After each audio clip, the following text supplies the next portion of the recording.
महराजुद्दीन साहब, आप हमें बता सकते हैं कि अभी अभी यहाँ पे ज्वाइनिंग हुई है, यहाँ पे बहुत सारे नौजवान आपके साथ ज्वाइन हुए हैं, आपकी पार्टी ज्वाइन की है, तो इसके वजूहात क्या हैं, क्यों इन्होंने ज्वाइन किया? देखिए, जिस तरीके से मैं इन लोगों की बात करूंगा, मुझे और भी उम्मीद है पूरे जम्मू कश्मीर के अंदर इससे बढ़कर जो है माहौल देखने को मिलेगा आप लोगों को। जिस तरीके से दिल्ली के अंदर हमने पहली बार जो 2013 में जो है हमारी पार्टी का इंतखाब हुआ, उसके बाद 13-14 में इलेक्शन हुए, हमने पहली बार जो 28 सीटें ली, उसके बाद हमने सरकार भी बनाई, चीफ मिनिस्टर रहा, 28 सीटों के साथ हमने दिल्ली में जो है हुकूमत करी। 49 दिन की हुकूमत रही। अरविंद केजरीवाल का एजेंडा था कि भ्रष्टाचार को यहाँ से खत्म करना है, लेकिन जब हमारी भी उनसे मुलाकात हुई 2014 के दौरान, जब उनने सरकार को छोड़ा, तो हमारी जब मुलाकात हुई तो हमने उनसे एक सवाल किया था वहां पे जाके कि हिंदुस्तान में और भी ऐसी जगह हैं, खाली दिल्ली में आप जो काम कर रहे हैं, भ्रष्टाचार को खत्म करने की कोशिश कर रहे हैं, इसके अलावा हमारे पास बहुत सारी स्टेटें हैं जहां भ्रष्टाचार जो है हो रहा है, तो जरूरत है कि इस किस्म का आंदोलन जो है पूरे हिंदुस्तान के अंदर होना चाहिए। तो उन्होंने कहा था कि किसी न किसी हद तक उन्होंने विश्वास भी दिलाया था कि आने वाले वक्त में हम पूरे हिंदुस्तान में इस पार्टी को सामने लाएंगे, क्योंकि ये लोगों की है, इसका नाम ही रखा गया है आम आदमी पार्टी।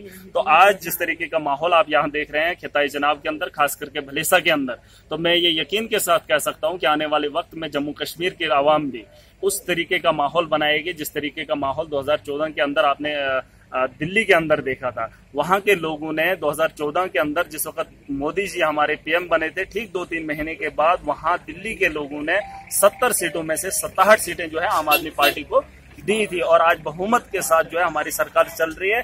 दिल्ली के अंदर हमने सबसे ज्यादा जो है इस वक्त काम किया है, हमारी सरकार ने काम किया है। आप देख सकते हैं सबसे ज्यादा पैसा हमने एजुकेशन पर लगाया, उसके बाद हमने हेल्थ सेक्टर में जो है सबसे ज्यादा पैसा लगाया। कहीं न कहीं ये लोगों की एक जरूरत है, बहुत बड़ी जरूरत है, और उम्मीद भी करते हैं कि यहाँ भी लोगों की ये बहुत बड़ी समस्या रही है। लेकिन जिस तरीके से पिछले 70 सालों से अगर आप यहाँ इलाके को देखेंगे, तो जम्मू कश्मीर को देखेंगे, यहाँ पर सिर्फ पॉलिटिक्स हुई है। पूरे हिंदुस्तान की पॉलिटिक्स जो है पूरे जम्मू कश्मीर के इस पर मुद्दे पर होती है। आज जैसा आप देख रहे हैं कि इस मुद्दे पर भी बात चल रही है, चर्चा हो रही है पूरे हिंदुस्तान में कि 35A को लेकर बहुत बड़ा इश्यू बनाया है। इससे पहले जो हमारी इस वक्त की सरकार है बीजेपी की, अगर उस पर आप थोड़ा नजर डालेंगे तो पिछले 2014 के इलेक्शन में उन्होंने लोगों के साथ जो वादे किए थे वो पूरा कभी ना ही किए, ना ही करेंगे। सर, आप बता सकते हैं कि अरविंद केजरीवाल ने जैसे दिल्ली में पॉलिसी अपनाई, क्या वो पॉलिसी यहाँ लेकर अगर आते हैं तो क्या आगे क्या हो सकता है? देखिए, मैं ये कई बार कह चुका हूँ, ये लोगों की जरूरत है, और हर एक इंसान जो यही चाहता है कि उसको 3 वक्त का खाना और उसको उसका हक अगर मिल जाए, बस उसके लिए काफी है।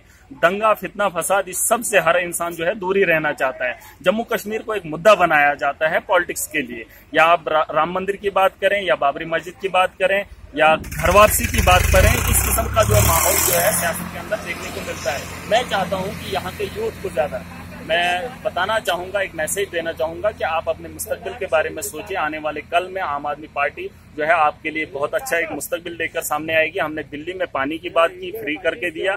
हमने दिल्ली के अंदर बिजली को हाफ करने की बात की, हाफ कर दिया। और कुछ ऐसी हमारी स्कीमें दिल्ली के अंदर हैं जो लोगों को जो है होम डिलीवरी हम कर रहे हैं। एक किस्म की मैं आपको एक मिसाल दे दूंगा जो दिल्ली के अंदर इस वक्त हो रहा है। आप राशन की, जहाँ ये जैसे राशन स्टोर से हमें यहाँ राशन लेना पड़ता है, लेकिन दिल्ली के अंदर हमने ये किया है कि होम डिलीवरी हम राशन की कर रहे हैं। और 30 से ज्यादा ऐसे हॉस्पिटल हैं, गवर्नमेंट हॉस्पिटल जो स्टेट गवर्नमेंट के अंडर हैं, वहां हम हर किसी ऐसे इंसान को फ्री इलाज कर रहे हैं, और टेस्ट वगैरह हमारे वहां फ्री होते हैं। और यही एक सबसे बड़ी प्रॉब्लम जो है हमारे यहाँ जम्मू कश्मीर के अंदर। और एजुकेशन, सबसे ज्यादा जो तरजीह हमने दी है वो एजुकेशन पर दी है।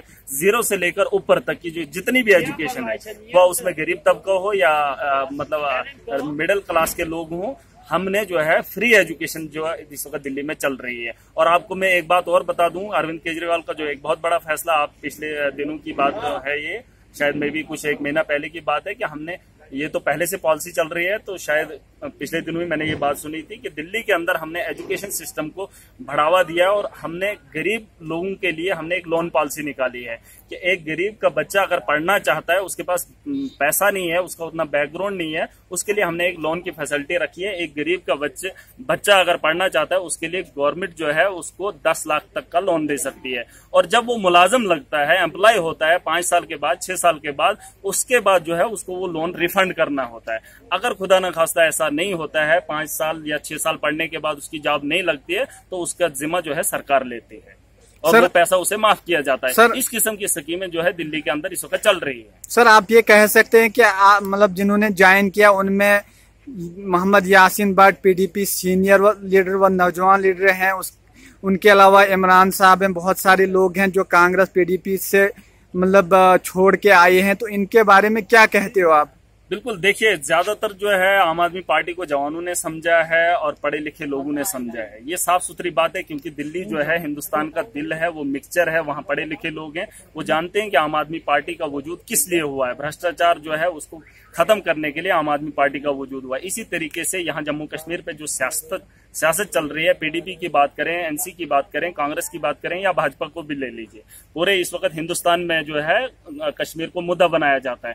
तो जाहिर सी बात है, कहीं ना कहीं जिस तरीके से महबूबा की बात करें या बीजेपी की बात करें, आपने देखा होगा इन्होंने पहले फिरका परस्ती को इतना बढ़ावा दिया, 44+ का मिशन जो है बीजेपी वालों ने जम्मू के अंदर दिखाया, और पीडीपी ने हमारे यहाँ कश्मीर से जो जितने भी लोग हैं उन्होंने ये कहा कि कश्मीरियों को एक होना चाहिए, जम्मू के हिंदुओं को एक कर दिया, और आखिर में 2-4 महीने के बाद वो एक होकर जो है इन लोगों के विश्वास के साथ खिलवाड़ किया। तो जाहिर सी बात है, इस पॉलिटिक्स से तंग आकर ये फिरकावारियत, ये फिरका परस्ती, इन चीजों को छोड़कर यहाँ के लोग जो है डेवलपमेंट चाहते हैं और आने वाला मुस्तकबिल एक अच्छा देखना चाहते हैं। तो आने वाले वक्त के लिए नौजवानों के लिए क्या मैसेज होगा आपका? देखिए, मैसेज एक ही है, पिछले 70 सालों से हम ट्राई कर रहे हैं। 27 साल हमने एनसी को दिए, कुछ वक्त हमने कांग्रेस को दिया, कुछ वक्त हमने, आज तो बीजेपी को भी मौका मिला, लेकिन पिछले 4 सालों में आप देख रहे हैं कौन से हालात देखने को मिले। इससे पहले भी गरीब तबका जो था वो आज भी गरीब है, उससे भी ज्यादा गरीब हो चुका है। कहने का मतलब ये है कि आने वाले वक्त में लोगों के पास ऑप्शन नहीं, इस बार लोगों को ऑप्शन बना है। मुझे लगता है दिल्ली की तरह यहाँ भी एक झाड़ू का काम होगा, और इंशाल्लाह ये जो आने वाले वक्त में असेंबली के चुनाव हों या एमपी के चुनाव हों, साफ आपको भी ये देखने को मौका मिलेगा, यहाँ से साफ कर देंगे हम लोग। शुक्रिया हमारे साथ जुड़ने के लिए।